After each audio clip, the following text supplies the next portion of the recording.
I'm Duncan McLeod, and this is the TechCentral Show. TCS is brought to you by MTN Business. Visit mtnbusiness.co.za to learn more about their products and solutions. And we thank MTN Business for partnering with TechCentral to bring you these great interviews. My guest today is joining me from Cape Town. He is the co-founder and CEO of a fintech startup that has just raised about R1 billion in a significant Series B funding round led by QED Investors and with participation from a range of new and existing investors.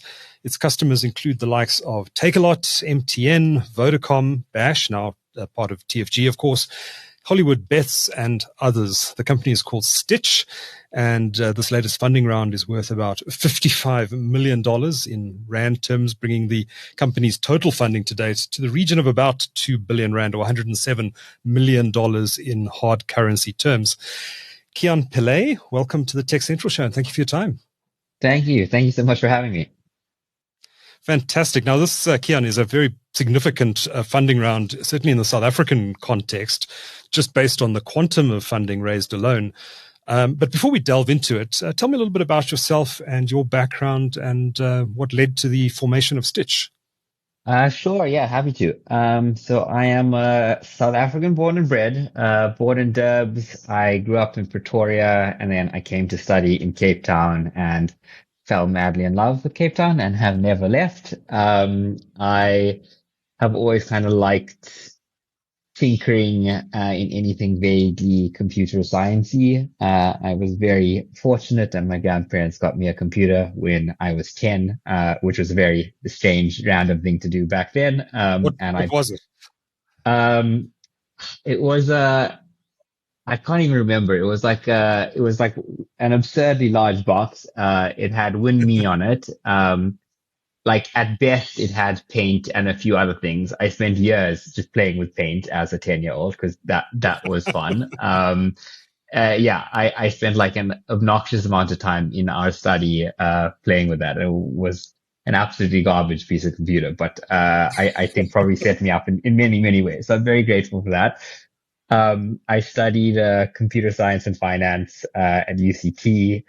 And then one of my, now co-founders, who I've known my whole life, Priyan, who's our CTO, our dad's a best friend. So I've literally known Priyan since I was 0. He moved down to Cape Town, and we've always tinkered on things, and we were the two techie, guys in our families versus like quite stereotypical Indian families, which are like lawyers and doctors. And he moved out to Cape Town, and we went out for lunch, and we were like, hey, we should noodle on something, and we should, play around with, some new technology, and we should build something on the blockchain. And, we were just excited to build something together. And we thought, hey, how about person to person payments? Right? Like how do I pay you back for this meal? Right? How do you pay your friend back for pizza, for beers, for coffees, whatever the case is? And it's still like, which is hilarious, but like 5 years later, after founding Stitch, there's still no really easy, simple, fun way to do that in South Africa, which was the premise 5 years ago. But there is in like many parts of the world. That was it. Like very easy. I have Duncan's number. I should be able to send him money. Like not rocket science. But turns out that like moving money piece, is really hard. Right. We spent, maybe 9-12 months, weekends and evenings while we were both employed elsewhere, just sort of hacking on this. And it's not, the building the app piece that is difficult. It's the moving the money piece, which is, I think, like taken for granted by most consumers, including, myself and Priyan back then. And we even had experience in the financial space, but it's just compliance and banks and treasury and KYC and money laundering. And like you spend all your time doing that versus like, hey, I just wanted to make this delightful user experience to move money.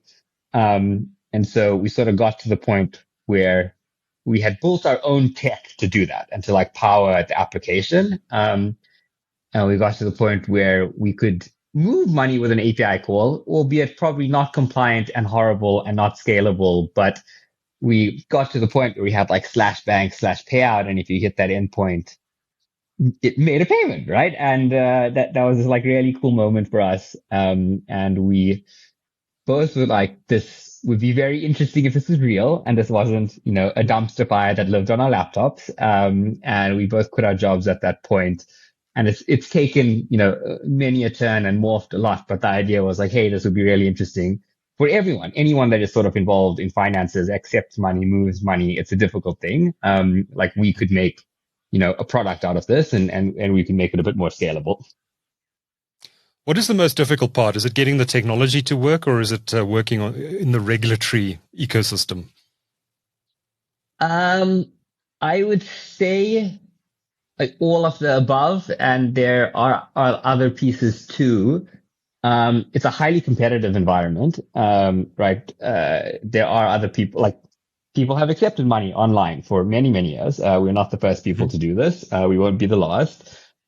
I would say the combination of all of the moving parts are quite difficult. The startup adage is, when you're building a startup, you are like building the plane as you fly it, which I always think is such a great analogy.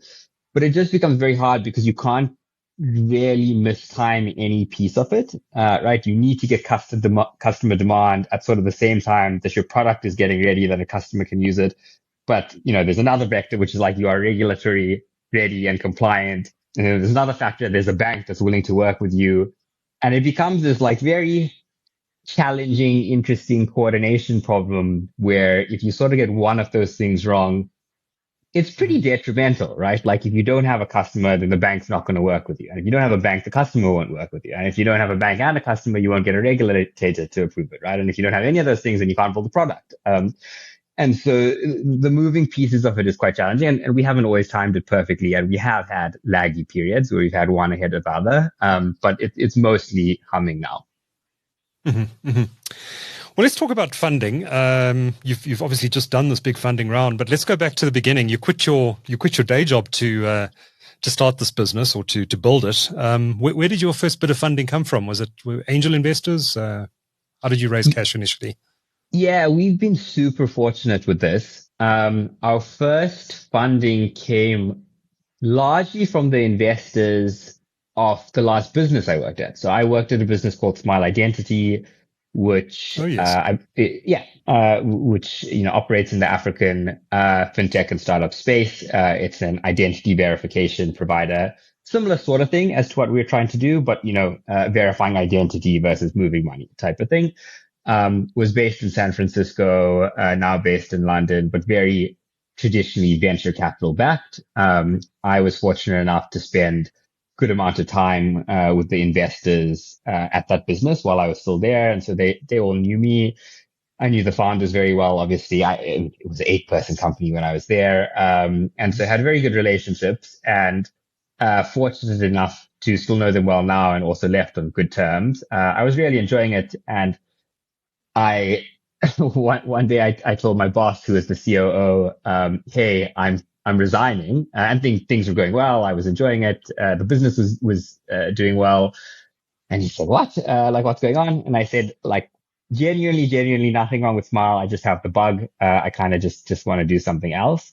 And I still, I have such a great relationship with him, and I'm very, very grateful for everything he's done for me. And he's a serious father figure, in my eyes. And he said, no, is there nothing we can do to convince you? And I said, no, seriously, I just have the bug.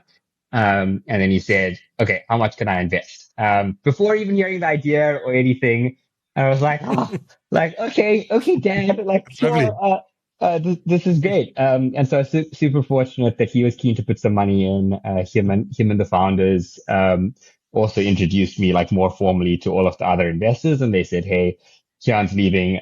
We're going to invest. You guys know him. You guys should take a look at this and maybe put some money in. And so we're so fortunate that we were able to quite quickly put some money together. And it's one of those really powerful things that I don't think has quite proliferated throughout Africa or South Africa and stuff, but it is a very common Silicon Valley story where you know someone who knows someone, and there's a good reference, and you can put something together, and someone will take a bit of a punt on you. So we're really fortunate it happened that way.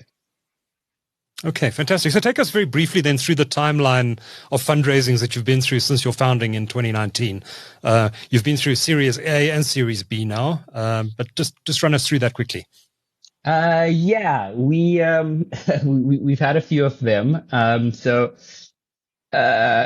mean, looking back, we sort of put titles on all of these things, which we maybe didn't do when they happened. But yeah, I would call the first hit of funding our pre-seed, which was a few $100,000 from this group that I just mentioned. Now we raised it in about November 2019.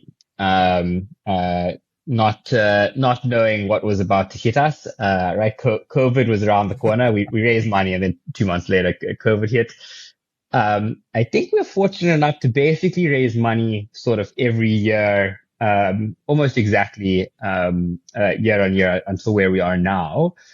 About a year later, I would say we had proven, I mean, probably quite stereotypical to each stage, but the pre-seed investment was, this kooky idea could be interesting, bunch of wacky characters, let's give it a punt, right? And it's that, right? It's like, it's a complete punt, like chances of zero are very high. Maybe a year later, we raised a seed round. We were quite fortunate to get some international people involved, and like a slight increment to that, right? Like we built a little bit of tech. It's interesting, clearly a clever team and can build technology. Unclear whether anyone wants it, unclear whether you could scale it, whatever. So we raised about $6 million there, and it was to say, hey, let's like really give it a chance. They have, some chops.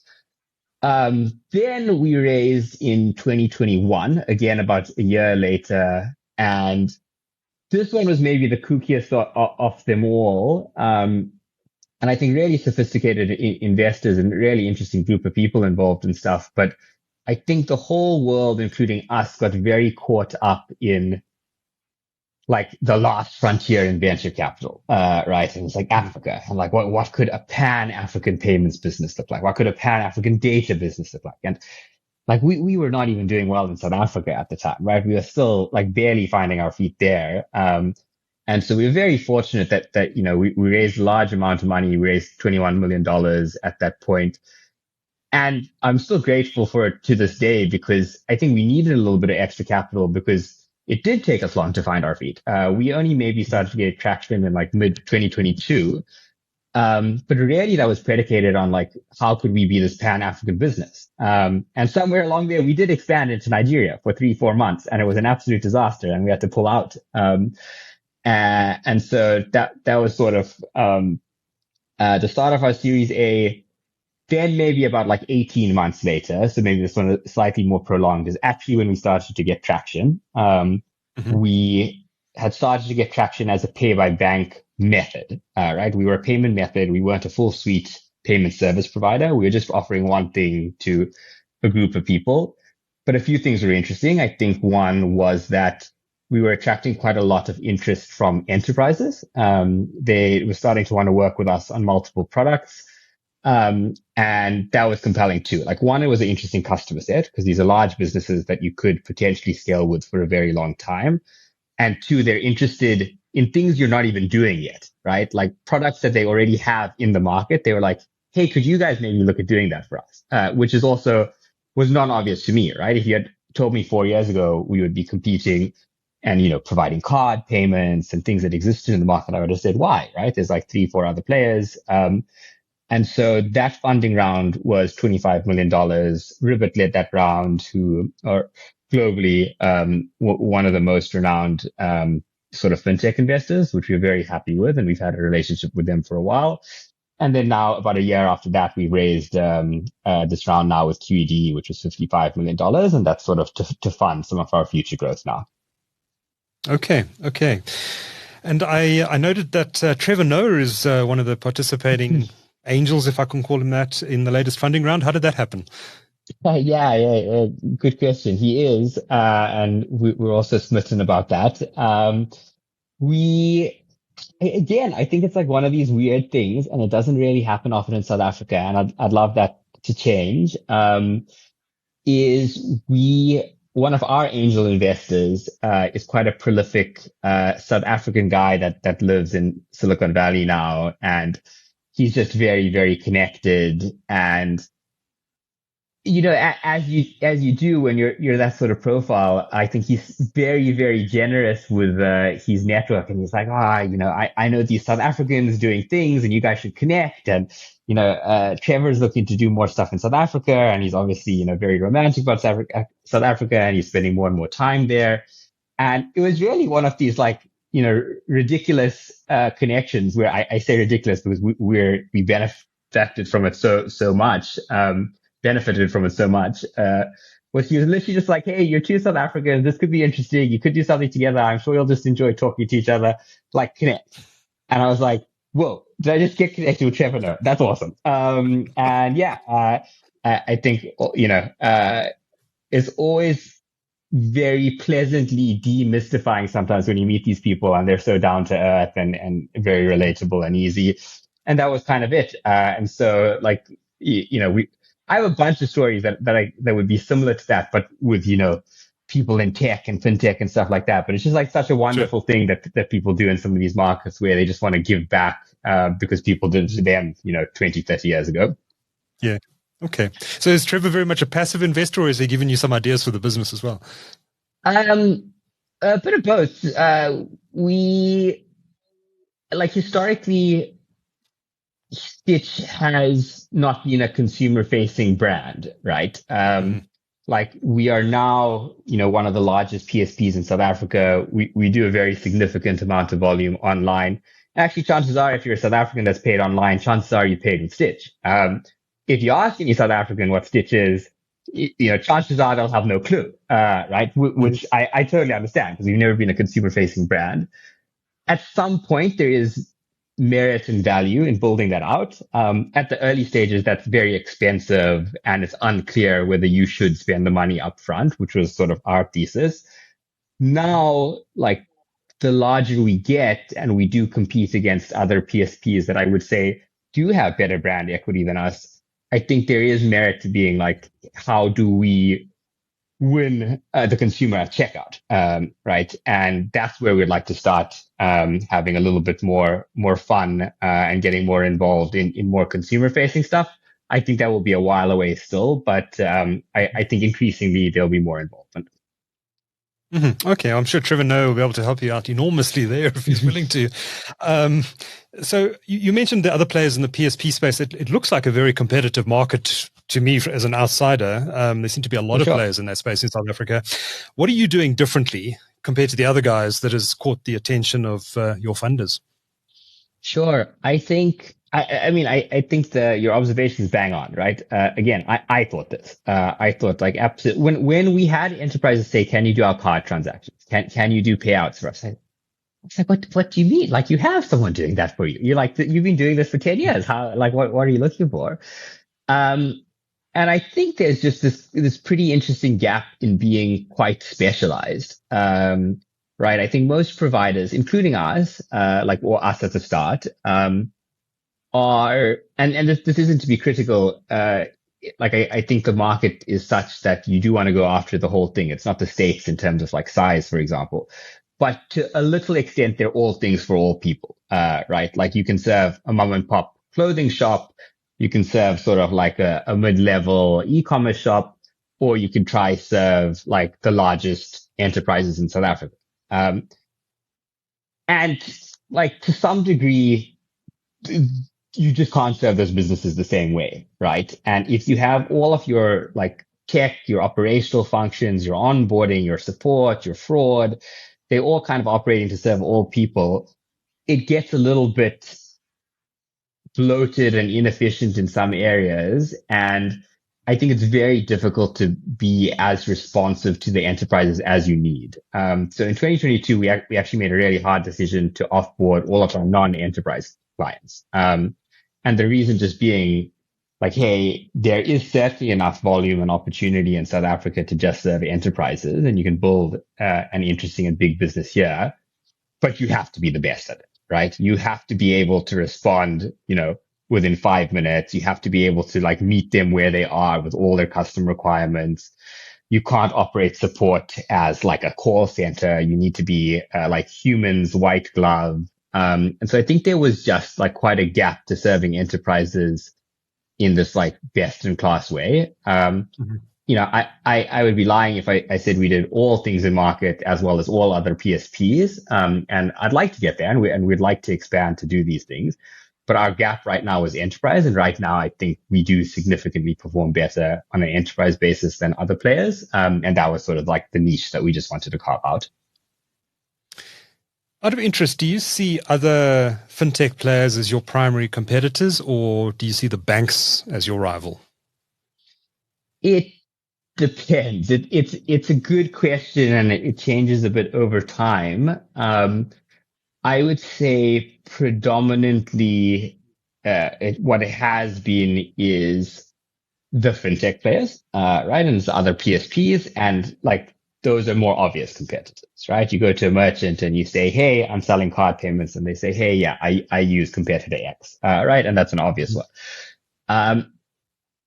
Like increasingly, I would say the lines sort of blur between what banks can do and what fintechs can do. And I think that's happened in like many markets in the world.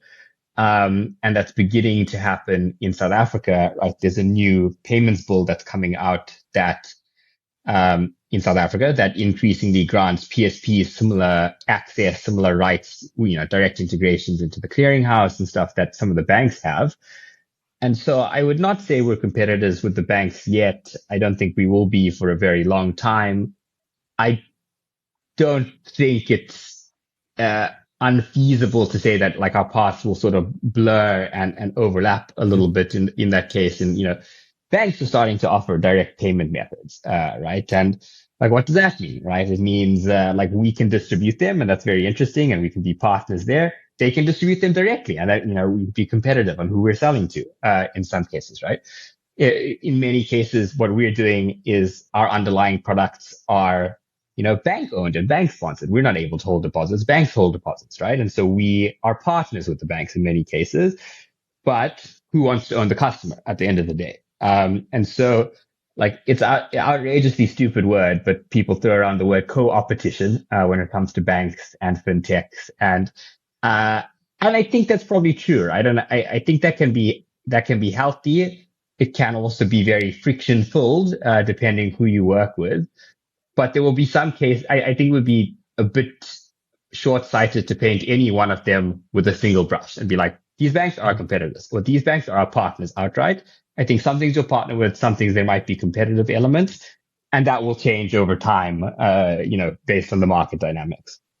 Yeah, for sure.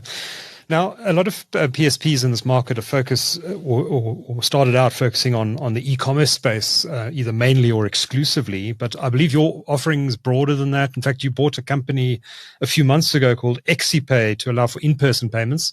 Maybe take us through that and the full payment offering that you offer to the market. Yeah.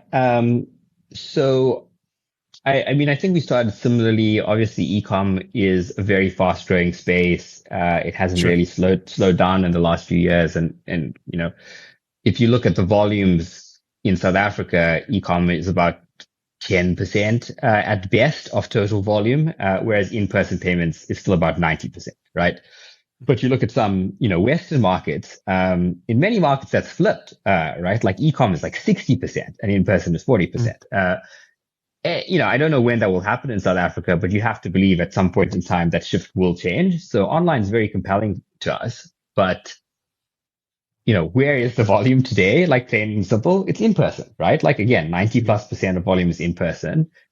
Who are the businesses we're working with? We're working with the large South African enterprises, which are telcos, they're retailers, like all of these businesses, the same dynamics apply, right? So we're serving them online. That's great. We're a trusted partner now. It's growing fast. But you have this dynamic where all of a sudden, online payments have become big enough that these businesses are paying attention to them. A few years ago, they were 1% of their total volume. So they're like, whatever, you can have this little ragtag team doing whatever you want. You have your own little sandbox, go play in it. And then we'll do the in-person stuff, right? But now you have this world where like online is growing so fast that it's pretty hard to look at them separately. So now people are starting to say, okay, what does omni-channel look like? That's the really hot buzz term, right? And it's like, how do I combine my in-person payments with my online?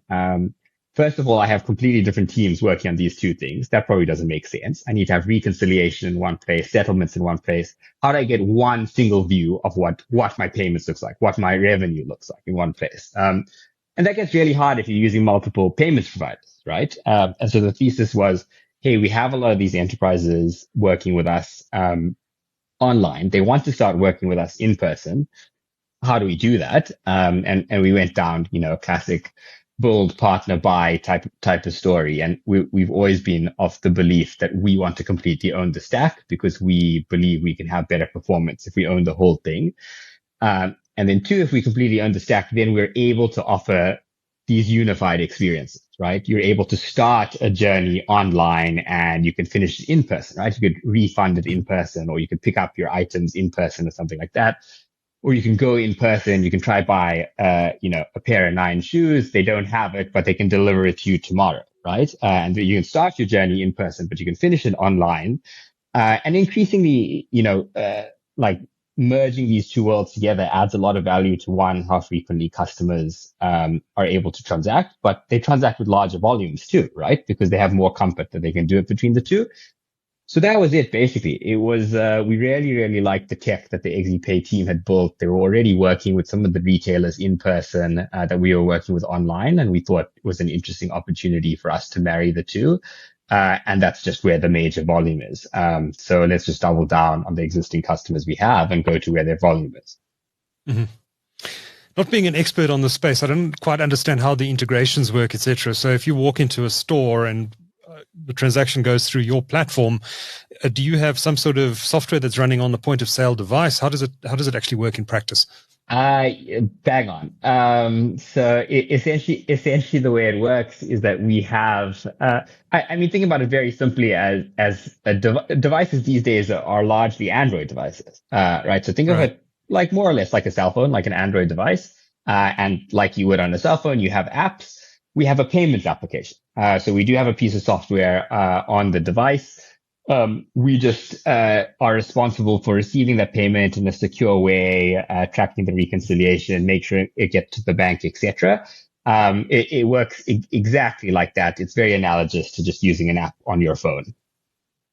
Okay. And I see you have full support for digital wallets as well, your likes of Apple Pay and Samsung Pay and Google Pay. Was that a considerable amount of work you had to do there, or was it pretty easy to plug into their APIs? No, it's quite tricky. I think increasingly it could be easier in some markets, but all of these things operate slightly differently in each geo based on restrictions, regulation, the way that they've rolled out their developer experience, etc. So it took us probably longer than we would have liked to get Apple Pay, Google Pay, Samsung Pay live, and we are the first people in the market to offer all three, which we are very happy with.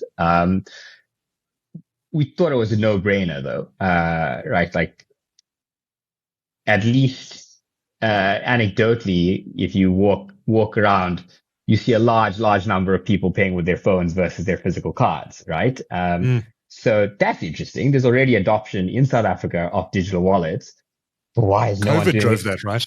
And COVID, it was a huge drive of that, right? And so even just like without being too intelligent, there's like that anecdote. And then you're like, okay, interesting. People are using these things. Why would they not use it online, right? This is like a very proven high adoption, high conversion method everywhere else. So we've rolled that out now. We have it across some of the really large e-com players right now. And in many cases, the volume is creeping up on being larger than total card volume, or it's already larger than total card volume, which is really interesting to see like how quick adoption is given, it's still quite a nascent method.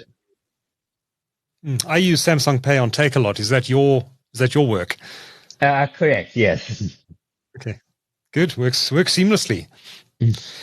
I wanted to ask you about fiat versus crypto. You mentioned earlier on that you've done some work on the blockchain. I don't know if you're still doing work on the blockchain side of things, but what do you see as the opportunity for Stitch in the crypto space, if anything?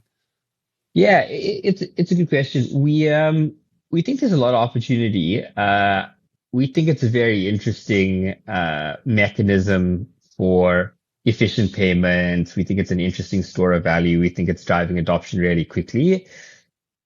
We do have a pay with crypto product, which allows users to pay with crypto, but the merchant can just receive their fiat. So the merchant says, I want 100 Rand. The user can put, X equivalent in Bitcoin or whatever they want. And the merchant will still get 100 Rand. We have rolled that out to a few merchants. It's an interesting product. The adoption is not absurd, right? I think realistically, the number of people that want to transact with crypto just isn't there yet. But we do believe it'll continue to grow. And we do believe there's increasingly an interesting B2B use case for these sort of things, and not only looking at it from a purely consumer lens. So we're continuing to do a lot in the space and invest a lot in how we're thinking about it. I don't know if we'll see like mass adoption from a consumer perspective in the next 2 or 3 years, but I think we're well positioned to get there, or to have majority of that volume flow to us once it does happen. But it's a space you feel you need to be in. Definitely, yeah. I think it's one of those things that just could change so quickly if you are not able to keep up with it. We could start to get displaced by like a new upstart, right? If that is like where consumers and the trend and the zeitgeist sort of goes, and we are not able to adapt with it, very easy for us to lose share as quickly as we've gained it. What are the financial sector regulators saying about the integration of crypto into South African payments platforms? Do you see any pushback at all? Do you see support from the regulators to do this sort of innovation? Yeah, I actually have been pretty pleasantly surprised in call it the last 2 years. One is that there was a circular that was released, I think maybe 1.5 or 2 years ago, where one, historically, banks have not wanted to bank crypto players, right? Due to risk and ick factor and whatever you call it, and some reasons valid, some maybe too knee jerk. And there was a circular that went around, and I'm like being exceptionally reductive, but essentially it said, no, you need to bank crypto players, right? You need to like bring them into a more formalized system so we can get visibility and oversight, and we can start to regulate. And like by not allowing them to enter the system, it's causing more issues. So I thought that was really positive. And unwarranted is the wrong word, but like there wasn't like any major reason for them to have done that, which I thought was really good. It was like really forward thinking. And then two, now there's a license, right? Like last year, the FSCA released what's known as a CASP, a crypto asset service provider license, and they've made it regulated. And they made it regulated on a case-by-case basis, which is really interesting. You just don't get this broad thing. It's like, what are you doing with crypto? How are you working with crypto? What are your clients? What are your use cases? What are your controls? How do you KYC people? How do you like prevent money laundering? And on a case-by-case basis, they will grant you a CASP. One, I think it's a really interesting thing for consumers because which businesses you could trust more, right? They have these licenses, they've been approved. It's interesting for businesses as well. But two, it also just gives you strong foundation and guardrails as a business. You're like, this is what I know I'm allowed to do. Here are my bounds. This is what I can't do. If I want to change my scope, I can go and apply again. I can get an amendment. But it's really forward thinking. There's a few markets in the world that are doing this, but definitely not all of them. And I've been like pretty pleasantly surprised that South Africa is one of them. We have a CASP. We got our CASP last year. And it was a rigorous process, right? It wasn't like a Mickey Mouse fill out a form. Like it was very serious and very, very in depth. So yeah, we were very happy when we got it, but we were pleased at sort of the level of rigor. That's good to hear. Kiaan, how big is your team now? You issued a photograph with the press release you put out last week about the latest funding round. Your team, I think it was on top of Signal Hill in Cape Town. It was. It looked like a pretty large team. How many people are working for you now? We're about 130. 130 people. Okay, so that's a big team for a startup. Yeah, it's pretty big. Yeah, feels gigantic. Yeah. Just lastly then, you mentioned you had a disastrous, I think it was your choice of word, for your entry into Nigeria. Yeah. What happened there? Which markets are you operating in now, and what are your expansion plans going forward? It's nothing revolutionary, and probably if you told most people that Stitch, the South African payments business, that has no Nigeria experience, is going to expand into Nigeria, they would have told you how it ends, and it is how it ended. Right. Many reasons, right? We expanded with our pay by bank product into Nigeria. One, I think we just didn't have product market fit. It's a very different market. Like a lot of the value prop we added in South Africa, such as being able to identify who the user was making the payment, such as making payments real time. That's all existed. That's all existed on NIBS, which is the national payment system in Nigeria for 10 years, right? So we came in and we were like, oh, we have all these sexy things. And everyone's like, no, you don't. Like these have been here forever. Very localized market, right? So the way consumers act is very different. There is an element to which is difficult to do business just culturally. You do need to approach things differently. We didn't have a huge local team, which is obviously really important in any market. So largely, I think like wrong place, wrong time, wrong product. I think we needed to be a lot more thoughtful about it. And, we tried to be. I don't think it was like entirely unintelligent how we entered, but it's just a really tricky thing to do. And to be honest, we had competitors doing similar things to us in that market that were from Nigeria, right? And it's like another, like what do we know versus the Nigerian founders that have lived in the market their whole life? And, largely that was true, right? We knew much less than them. So that was that. Our expansion plans are largely South Africa. We've been fortunate to get square with our investors that one, is a large enough opportunity to keep going deep and wide here. So that is primarily our plan. We do a few things out of South Africa, but, in quite early ways so far. We will look to do more, but I would say I don't think you'll find us replicating Stitch in any other market, right? It took us 2-3 years before we got the licensing, the product, the tech, the state it could be to operate like a first-in-class PSP. I think there are like many, many financial opportunities and business opportunities in other markets, but I would say they look very different to what we're doing here. So we're a bit opportunistic on going where customers are and what some of the demands are, but it doesn't look anything like what Stitch would be here. We wouldn't try to do like Stitch in Nigeria or Stitch in Kenya or something like that. I largely think that's very difficult to pull off, and I'm not certain we have the skill set yet. Okay. Well, best of luck in your future endeavors, and congratulations on this huge funding round. Kiaan Pillay is co-founder and CEO of Cape Town headquartered fintech Stitch. Thank you so much for speaking to the TechCentral audience today. Awesome. Thank you so much for having me, Duncan. This is great.